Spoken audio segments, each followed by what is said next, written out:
En cuanto a intermodalidad, bueno, he tenido un esquema básico de cuáles son los sistemas fundamentales de transporte en Granada.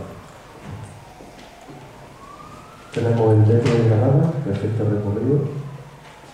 Tenemos un corredor centro que actualmente está ocupando la línea de transporte urbano de Granada y que en el futuro, según el plan de movilidad urbana sostenible que ha aprobado el Decreto de Granada recientemente, de este año, va a haber una línea de alta capacidad, básicamente un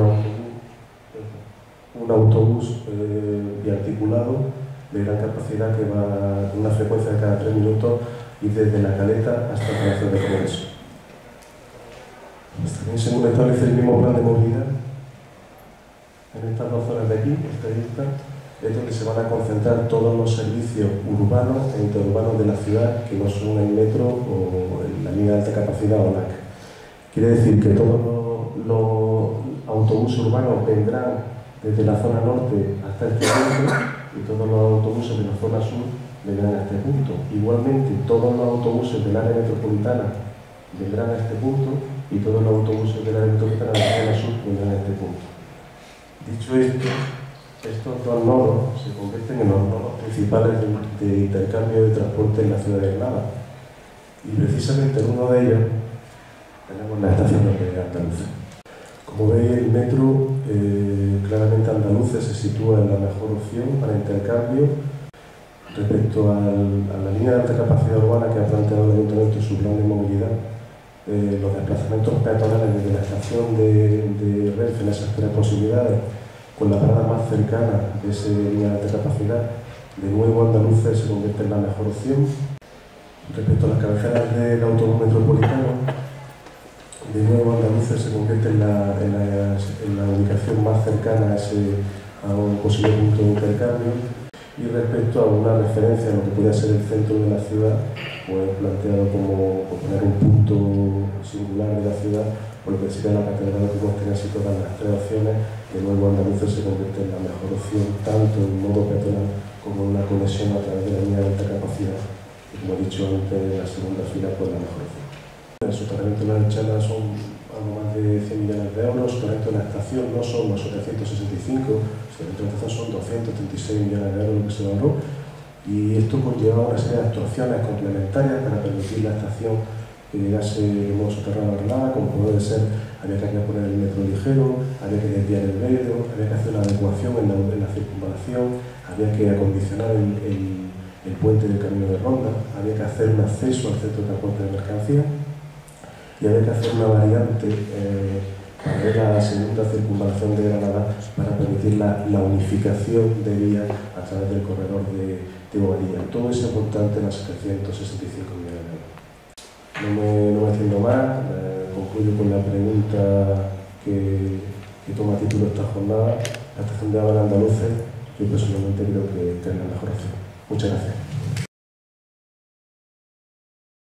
Voy a poner 3 o 4 ideas breves y yo creo que concluyentes. La primera, yo creo que no hay problema con la estación, no hay que buscar sitio. Tenemos una estación que funciona y que tiene superficie suficiente y que está en un sitio bueno. Lo de ponerse a buscar sitios, además en los tiempos en que estamos, es ganas de complicar las cosas. Me he pasado bastantes veces preparándome por la estación y he visto, aparte de lo que ha dicho Cristian, cómo los estudiantes, que muchos de ellos viven alrededor de la universidad, con sus troles desde la estación andando, aparte de los turistas, están, aparte de todos esos centros intermodales que se hagan en el futuro, están hasta los autobuses de los pueblecitos en los comedores universitarios. Entonces, ese valor que tiene la estación actual lo perdería. ¿Cómo? Recordamos todos los que somos de aquí el traslado de la estación de autobuses a donde está. Pues mire, usted está más lejos. Se ponga usted como se ponga. Entonces, eso en cuanto a la estación, tiene longitud suficiente para los andenes de 400 metros, ancho suficiente, o sea, tiene de todo. Porque las ciudades hoy están pensando sus estaciones.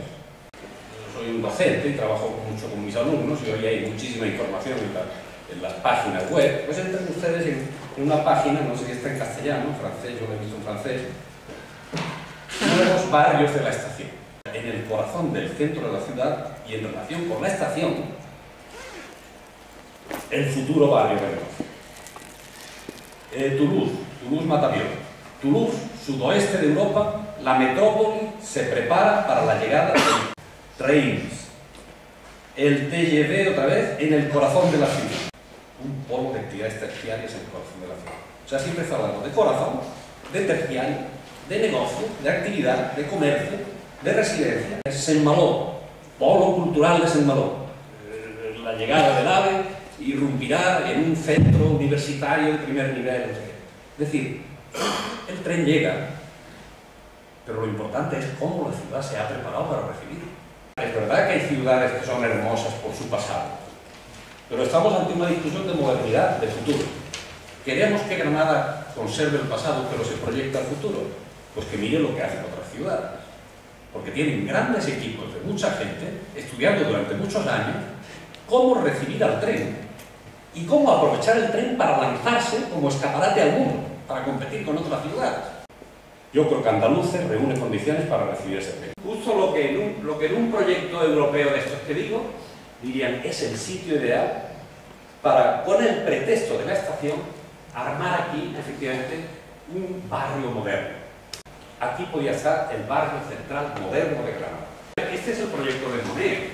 Esta es la estación, ya la he enseñado antes Cristian, pero quiero hablar de esto porque es el único trabajo culto que se ha hecho en esta ciudad sobre este recinto ha sido este. Y al pobre arquitecto, excepcional arquitecto, lo han molido a palos. Europa está llena en los últimos 30 años de nuevas estaciones modernas y de barrios de la estación. Siempre la misma discusión. Pero creo que aquí hay más inteligencia en esta ciudad que en muchas otras, por metro cuadrado. Quizás se le nota muy poco o nada. Le aseguro a usted que el Ayuntamiento de Granada no tiene a nadie. Ni se ha mirado qué pasa en la ciudad y en cambio las aulas están llenas de gente. Granada tiene unos recursos que no utiliza. Estamos desperdiciando unos recursos fantásticos. Una ciudad. Entonces, ¿qué hace falta? Pues simplemente alguien que le dé a esto el valor que tiene. O sea, yo creo que Granada debe estar en manos de la cultura, en manos de grupos, de ateneos, de gente que le interesa lo público. En Andalucía hay posibilidad. ¿Por qué? Porque hay terrenos, hay posibilidades. Glorita Europa no, está edificada. Lo único que queda y lo único que puede revalorizar es el plan parcial que queda al final y el famoso Palacio de Hielo con todo su problema jurídico. Vamos a ir a los costes. ¿Qué es lo que encarece la opción, llamemos última, la del 2010, la llamada estación Moneo? Quitemos el concepto Moneo. Moneo puede hacer una estación aquí, allí, es decir, la arquitectura da igual. Lo encarece algo que nadie habla. Dos cosas, sobre todo. Dos grandes cosas. Y hasta tres. Una, la variante morena. Eso en una parte. Otro, el soterramiento. Una ubicación como la de Andalucía es un bien urbano de la ciudad a lo largo de su historia. Muchas gracias. Vamos a cerrar la mesa de debate. Yo voy a recoger el guante que ha lanzado Pedro Salmerón. En el Ateneo somos muy sensibles, como dije al principio del acto, con todos aquellos debates que se susciten en la sociedad y que de alguna manera nosotros podamos hacerlos nuestros y organizar de alguna forma pues todo este tipo de reuniones, de intercambio de ideas. Creo que eso es la labor que corresponde hacer a un Ateneo y a una asociación como la nuestra.